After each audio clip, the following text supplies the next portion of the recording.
Long live the king.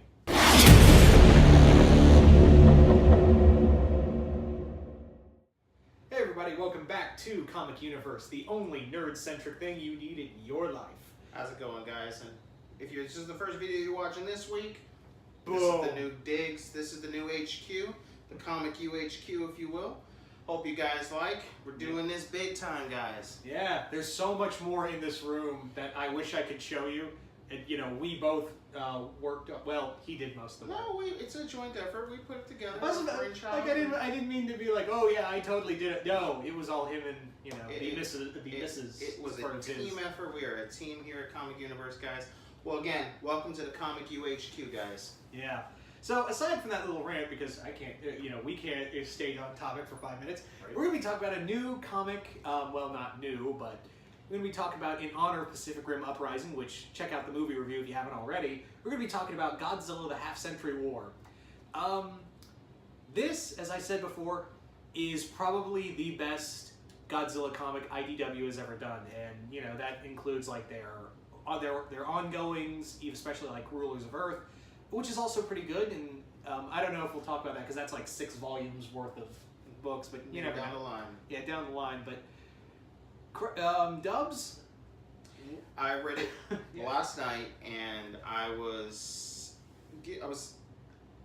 winding down. I was getting ready for bed. I was like, oh, I gotta read this. I forgot about it, and then I read it because I do so much throughout the week.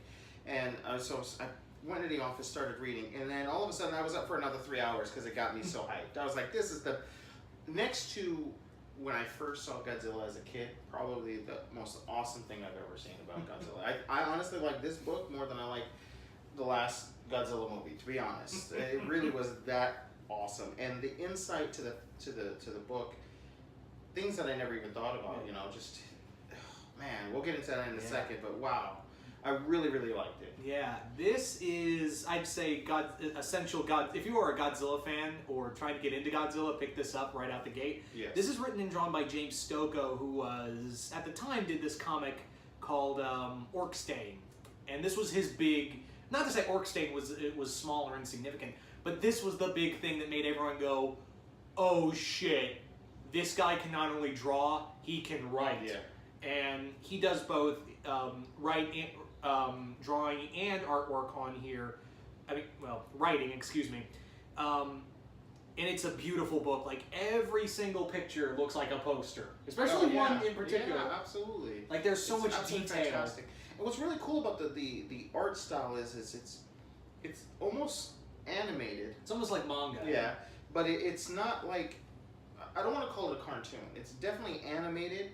But cartoon would be calling it a disrespect because it's action-packed. It's not necessarily for kids, but it's also kids can enjoy it for what it looks like. Just the strokes and everything in it.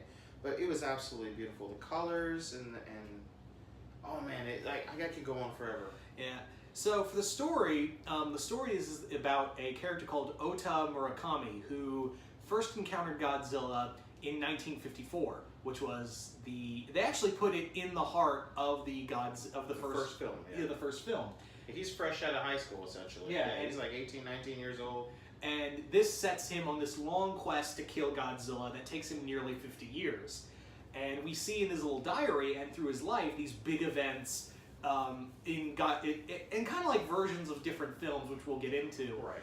But it's very much following the story of Godzilla through the eyes of a guy who's been essentially like his Captain Ahab. Yeah, I like that.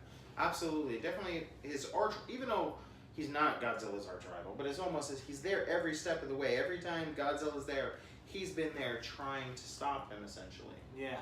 The big thing with this is that Ota is a very interesting character in that he really shows that Godzilla has destroyed his life, but without even touching him. Is that I've been following this thing for over 50 years. I've never been married, never have kids. My parents, could give 0 Fs about my life. The only guy I got left around is my best friend Ken. What am I doing? But on the flip side, it also gives his life purpose. Yeah. Which is kind of unique. And I think he kind of by the end of it, he kind of realizes that yes, his life may not have lived up to very much outside of this, but it's also given him fulfillment to be here. Yeah. At this point. If you will. And Godzilla, there's almost like a weird respect for Godzilla in here, and Godzilla's not the only monster in here. We should mention. Oh no, not at all. And what I also like in here is that they call G-Force Anti-Megalosaurus Force, which was from one of the movies. Is that we see all these different monsters, and the first one, and they actually do a cool thing with, because the second issue is pretty much a remake of Godzilla Raids Again, which is the appearance of Anguirus.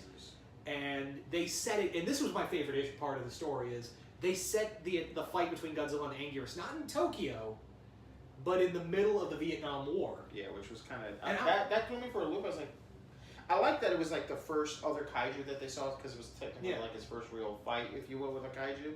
So it was really cool in that aspect, but I was like, I didn't remember it being there. It was like, so I looked it up and it wasn't. Yeah. But it was really cool. Yeah, I dug it. And I always thought that was such a cool thing. Like, what would it be like if a kaiju just wandered in the middle of a war? Right. And it's such a neat idea, and I wish there was I wanted IDW to do a whole thing of like Godzilla in like the middle of the Korean War or Vietnam, or even like in the middle of a war that happened. You know, like, I don't know, Godzilla just smashing his way through Operation Desert Storm or something. Yeah, right. That would be really interesting.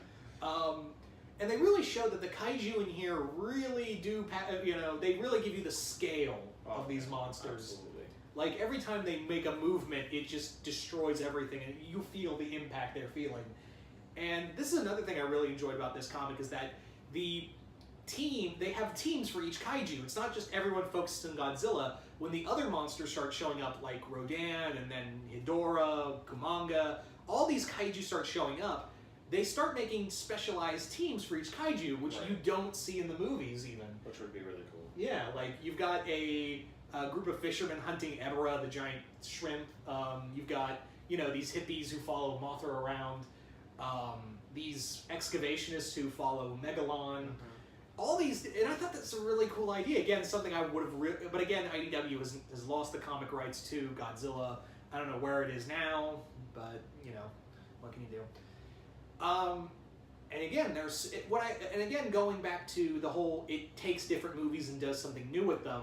It almost takes all the different, because Showa, Heisei, and Millennium were all different continuities, but it almost feels like it's one consecutive timeline in this 5-part story. And just even the way Zilla looks himself, kind of is a blend of them. Yeah, he's definitely a blend of all the eras together. And like the first story, it's the original film. Second story is a remake of Raids Again. Third story is set in Africa, but it's pretty much destroy all monsters. Fourth story is the Heisei series put together, because it's Mechagodzilla 2 and Space Godzilla. Yeah. And then finally you have the Millennium Era with Kiryu, and a little bit of Showa with the 2 big villains we had at the end, Gigan and Ghidorah. Yeah, right. Yeah. Which that was the one thing I never really dug about the IDW books, was that Ghidorah was never treated like this big end-all when he's really Godzilla's arch nemesis. Yeah. It was nice to have him be like treated like an actual big final villain. Boss, type thing, absolutely. Anything else you wanted to add?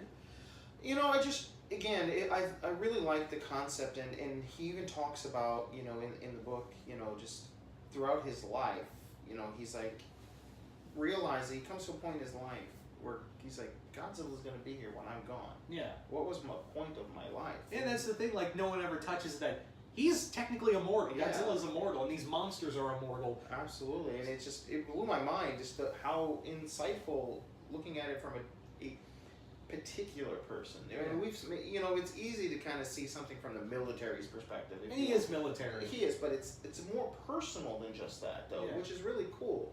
And he's credited for surviving the first attack, so like that just kind of pushes him up the scale in rank and everything, if you will.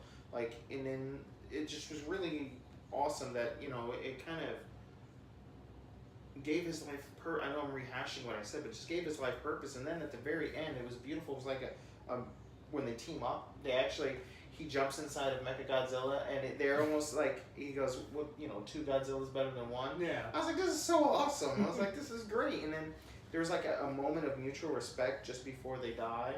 Okay, and they just kind of look at each other, and I was like, oh, that's just so great. It was beautiful. It's absolutely beautiful. And the other thing, like the weapon they use at the end, Dimension Tide, is actually from one of the films. Right. Again, harkening back to Millennium and Kiryu, the third Mechagodzilla we saw at the end is Millennium, so it's a nice little blend of old and new together at the end. But Jesus Christ, this book is, like I said, I think, in my personal opinion, the best thing IDW did with Godzilla. And again, this really put Stoko on, because I don't know if I want to show you the images, because I don't think it'll show up well on the camera, but you can probably find it, and everything's like his cover art is this just beautiful detail. Like when in the back of the book where they show you the covers, and when they have other people like, oh, guest cover by this, it's like, I don't care, look at Stoko's art. Yeah. And you could look at it for hours and still be like, I would agree. See all these little details. Even in the book, like every time I looked at it, I was like, oh, I didn't see that before. And it's really cool. And again, this was, I think, the book that really got his name in the door. And he has recently, if you guys want to pick it up, and we're definitely going to talk about it, is that he recently finished a Alien book for Dark Horse that he wrote and drew called Alien. Super excited about that. Alien Dead Orbit, and that if this is, I really hope for the same quality as this. I honestly, the bar is set so high that I don't want to just automatically say it won't live up to it, but it's a good chance it may not be that high, but I'm sure it's going to be. Oh, it's going to be. We're probably going to like do a review for like 426, Alien Day. Yeah. But it's a good idea. We'll do that. But yeah, 5 stars. Oh, 5 stars. It's definitely a pickup. It's a buy. It's scavenge it. Find it, get it in trade, single issue, doesn't matter, get it. If you're going to find an audiobook version, I don't care, guys. It's fantastic. Yeah, absolutely awesome. This is one that if you're a kaiju fan, Godzilla fan, go get it. Absolutely. So that's pretty much all we had to say about this one. Let us know in the comments below if you've read it, if you're interested, what your thoughts are, if you've already read it. And don't forget to like, share, and subscribe to the video. And once again, see you once more in the YOUniverse.